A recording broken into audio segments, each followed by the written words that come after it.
which the seller accommodated, provided that to his potential buyer. The buyer went and inquired about insurance on the property and was quoted $14,000. Now, her policy's $3,100. Right. And we found out later that it was assignable, so we got out of that. Okay. He didn't buy the house anyway, but that would be enough to dissuade me. There's just a lot of very confusing scenarios Yeah. between the selling. Yeah. If they assign it, does it then jump next year? Could. And they might give it to you this year, but after you close next year, do they get you a balance? But just like an existing, What's that? just like an existing homeowner had, the cedar rates are the same thing. Right. And that, and the complexity of that, and the variability of that from policy to policy is another reason why it makes sense to do the study first, to figure out exactly what we're talking about place to place. Because the terrain, I think, is pretty variable, basically. Yeah. Yes? My home was put in the floodplain this year on Town Creek. Okay. So that house hasn't flooded in 115 years. Okay. But when I did purchase it back in 2000, I did a survey and had a flood elevation study done. So the first policy that I was offered was like $3,900. And then with the elevation report, giving that to my insurance company, it went down to $1,200. Okay. So the elevation study is really important. Yes. Yeah, and we've told residents to do that too, and in some cases, we actually had a meeting, I'm trying to think back now, it was probably 2 years ago at the time that FEMA was in the midst of their remapping process, and Mike Fitzpatrick and I hosted a meeting over in Lower Makefield at the library. And we had someone from FEMA there to talk about some of these issues. And one of the things that we suggested to homeowners was if you pool your resources and hire an engineer, it's cheaper. You can usually get a lower rate. And at the very least, if you're talking about a couple $100, it's probably a good investment to see if you can make that argument. Because they can always appeal to FEMA to try to get them out of it. I mean, once the maps are set, that's done now. But the individual homeowner can always file a request to have their particular determination re-examined. So that's something that they can do. Now, I don't know what the rate of success is on that. In some cases, yes. In some cases, no. But excuse me. I know two that have gotten it. Two that have gotten it. Yeah. So it's certainly when you're advising clients, I would say it's certainly something that they should consider to the extent that they might be able to avoid the problem by doing it that way. But thanks for sharing that. Any other questions? Yeah. A different issue, but the school funding formula. Yes. You've talked about that. Could you just explain, a little bit about the proposal and where it is now? So the proposal is unfortunately gotten caught up with the whole budget impasse. Typically, what we do with the school funding proposal, the school funding mechanism, is that gets passed as part of the school codes bill every year as part of the budget process. So any change would hopefully be part of the budget deal this year. There are a number of changes in the proposal to help really make the system be more equitable and focus more on districts that need the help, that don't have the tax base, and over time address the issue of the real inequitable piece of this, which is the hold harmless agreement, which basically says if you got X amount last year, you're entitled to X amount this year.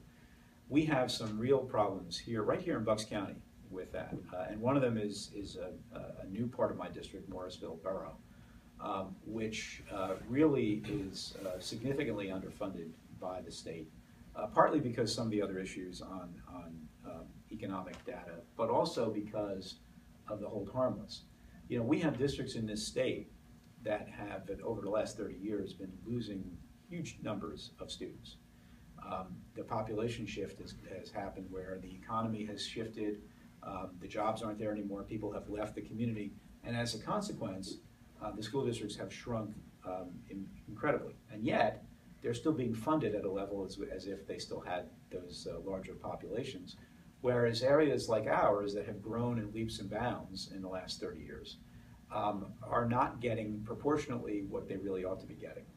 Right now, the average statewide is about 33% funding from the state, and yet many of our school districts get far below that. Council Rock, I believe, gets about 18 to 19% of state funding.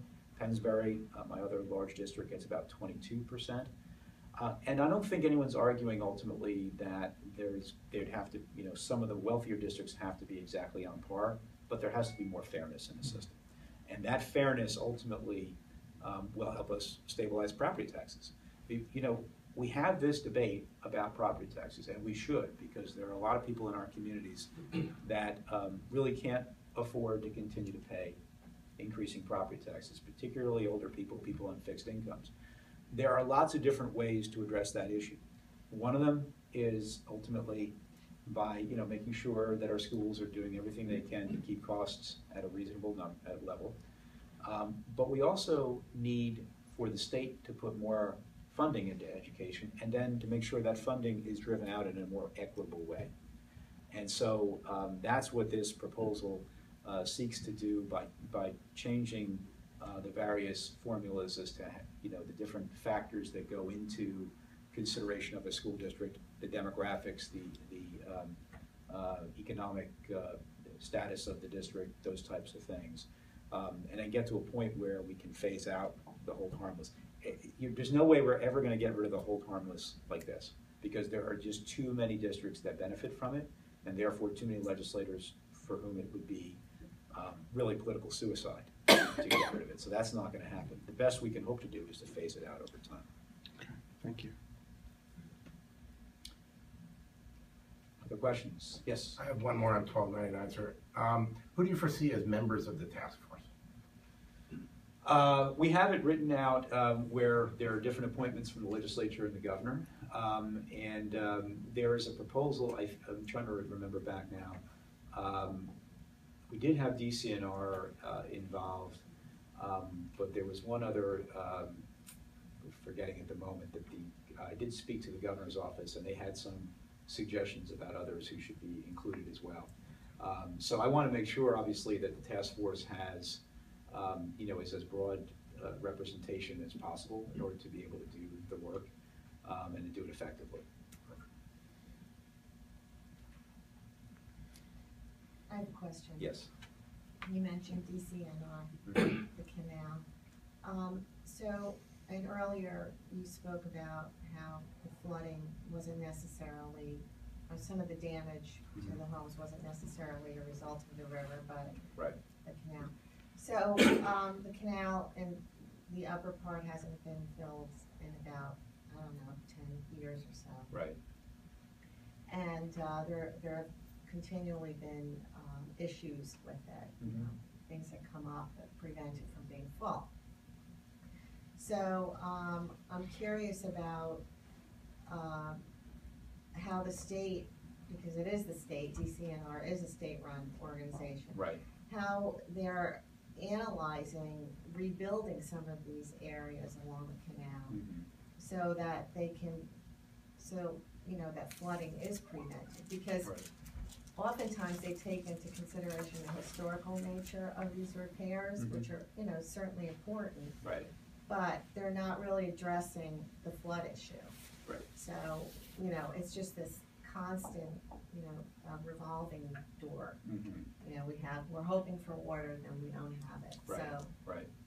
and I don't want to go off on a tangent with that, but you mentioned, down in Lower Bucks where they re-engineered and came up with a larger culvert and other options that has helped flooding down there. But what about all along the canal? It's 60 miles long.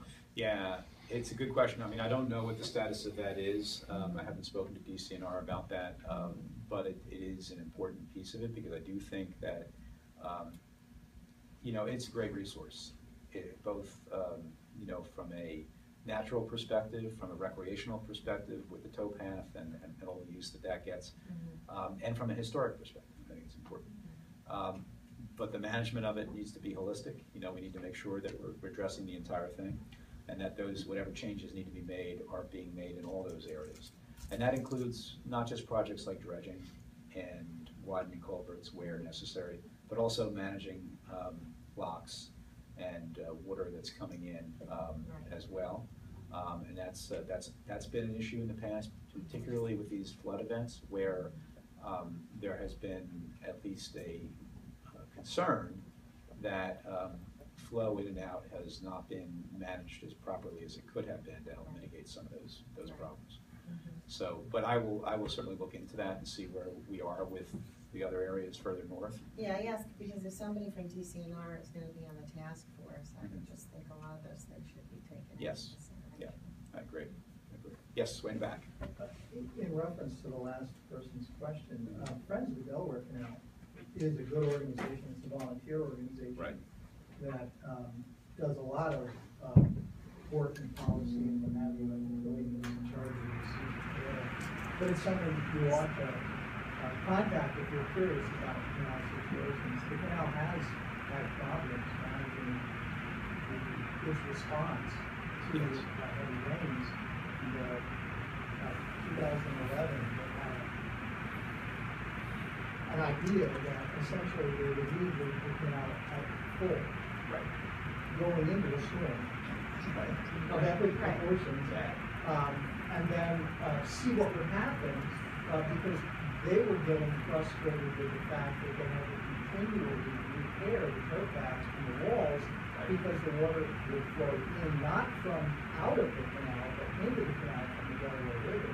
And the erosion was significant and damaged the domes and walls and retaining walls and locks and so on and so forth. And it amounted to, hundreds and hundreds of thousands of dollars, millions of dollars worth of damage. So they left it full, and then it just flowed out all over people's properties and property damage. My property was affected. I had about $50,000 worth of damage that was not covered by the insurance policy because it's not structured to the house. It was damage to the outside structure, gardens and garage driveways, septic systems, so on and so forth. So that is a major issue is how the DCNR manages. And they didn't take much responsibility for those errors in judgment. Shocking. I called them and I confronted them on it, and at first they were very apologetic, and then later on, I knew responsibility for it. Yeah. It's another way of looking at it. Yeah. Well, I'm glad you mentioned the Friends of the Delaware Canal. I mean, again, not to get too specific on the canal issue because this flooding issue is true everywhere in many other places in the state, but they do a very good job. Back when The Delaware Greenway, the Delaware Wild and Scenic Management Committee, and all of the local EACs, environmental advisory groups, all of these groups should be and do, especially after that film, work about not only the canal, but all of the various tributaries flowing into the Delaware to try to advance best practices when it comes to development, creating a more localized infiltration as opposed to the old pass it down the street. To the next community. Yeah, well, actually, our EAC in Lower Megfield played a pivotal role in actually, they did the first draft of the low impact development ordinance, so they were very involved in that, and that was really good. But yeah, and the topography, getting just specifically on the canal again, the topography is different up and down the canal. For example, in Lower Megfield, south of Yardley Borough, the canal, you've got the canal, am I right on this? Sure. Going back to my school teaching days. You got the canal here to the west, you've got the river here, and there's a little bit of a downswale here, and then there's kind of a hump. So you really don't get the river doing what you just described in that piece. You just get water coming down that then reaches the canal and floods these areas, and you get the river flooding here, and these lucky folks who are kind of looking at a cross section, it kind of goes like this. And these folks, don't get affected; they become an island essentially. But this is where the water is coming and it's breaching. Now, in other places, it's pretty flat. And the canal may be much closer to the river. And so you do get the river flowing over and breaching the berm, as you said, in the canal and destroying it. And in both cases, when you have those significant events, the towpath goes away, and now you're talking about hundreds of thousands of dollars of restoration as well. So that management of the water, and this gets back, and I don't want to go too far afield here, but there is a serious problem with the reservoirs in upstate New York that are in the Delaware Valley watershed, because the voids that they keep on those reservoirs are far too small, so they cannot accommodate the amount of water that happens in these really significant rain events. And so the water has to go somewhere. It goes out and it goes into the local watershed and becomes a flooding problem downstream. That's a problem, you know, we've been trying to address now for 10 years, and the real issue, of course, is it is politically a battle with the city of New York, because those reservoirs, you know, provide water to New York, and New York, of course, never wants to be in a drought situation. As we've argued, you can keep those reservoirs at 80% capacity, which leaves you a 20% void, which is more than enough, according to most of the engineers, to accommodate those heavy stormwater events and not put the city of New York at any jeopardy of being in a drought or So, not having water. Are you saying that's not happening now, or? It's not, the voids are not sufficient right now to accommodate that water in those heavy I think stormwater most events. of us believe that is happening. It's not consistently happening. I mean, it varies from year to year, but it's not a consistent. We're trying, what we'd like to see is a rule where you keep it at 80%. Don't let it, because when it goes up and it gets into the 90s, that's when it becomes a real problem. Yeah. Part of the redrawing, FEMA's redrawing of the map was actually initiated by a study, a joint study done between Penn State and the National Oceanic Organization. Right. It was essentially initiated by a group here in Bucks County, the Bucks County Commissioner's Flood Task Force. Mm-hmm. I actually was on that, and we got the people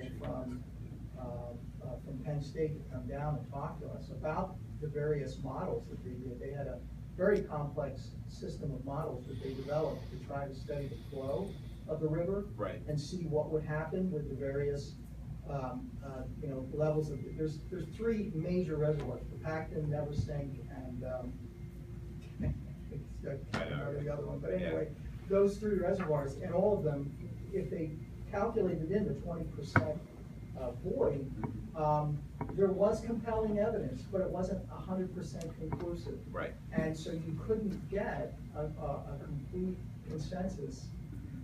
Jersey is behind it, we're behind it. New York communities that are impacted by the Delaware flooding are behind it.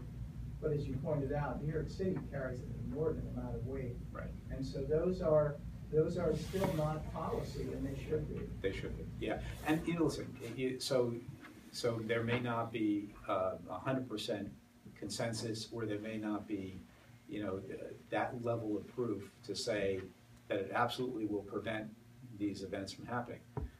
But if you know that the 80% is going to be sufficient to meet the water usage needs of New York City, why not at least try it, right? I mean, it seems to me that from a policy perspective, you have enough evidence to suggest that it is a major contributing factor. Well, they did, actually. Yeah, right. There was an experiment done where they did keep the 20% void, and we did come into a hurricane, and I don't remember which one it was, and it Yeah. did work. Yeah, right. But again, Yeah. the statisticians, there's two different schools of Yeah, thought, and yeah. they analyzed it from two different perspectives. Yeah. One said it did, one the said other it said had it no impact. Yeah, it's hard to run the control group on that, right? Because there are a lot of other factors that are out there, but yes. On a federal level, I kind of remember the Tux Island Dam project that was, I don't know if you're familiar with that. Yes. And it was, the federal government came in and bought up a lot of property up in the Poconos and then totally abandoned the whole idea, which was a concerted effort, I think, not just Pennsylvania, but it would have been, I think, New Jersey also. Right. Any hope of the federal government footing some of this bill on managing the Delaware River, at least the Delaware River? Yeah, I don't know. I mean, I despair at the moment of the federal government coming through with anything. I mean, you know, as dysfunctional as Harrisburg may be, you know, that's precisely why we're talking about on this flood insurance issue of creating a state subsidy, because I don't think, frankly, we can count on the federal government to do the right thing in providing a greater share of that relief. It just makes me wonder that if they had gone through with the project, would it have benefited all of us along the Delaware River down below? Yeah. And I think it would have, and plus offer recreation and all other kinds of things. Right. So. Yeah. Rather than state level. Yeah, right. Where they have the lump in the waterway, what would the cost to dredge that out? Would it not in the end benefit? I'm sorry. I mean, and maybe You've got the hump in the waterway, okay? Well, you can't. No, this is not in the waterway. I'm sorry. Oh, it's not in the waterway? This is land. Those are These are houses. No. So, and this is Well, why. you didn't teach me, right? And so now you know why my students used to complain when I had to do something. That's the canal. That's the river. There you go. Don't say it looks like a factory. It's a house. And what would the cost to remove those be? We're past our allotted time, folks. Any final questions? One, two, maybe, that you have to have? All right. Well, thank you all very much. Everybody, the representative's been a great friend to the realtors, and again, we want to thank you for coming out and supporting this, and we look forward to working with them statewide. Statewide, we're going to also push this for you as well, because it's very worthwhile. So thank you again for coming out.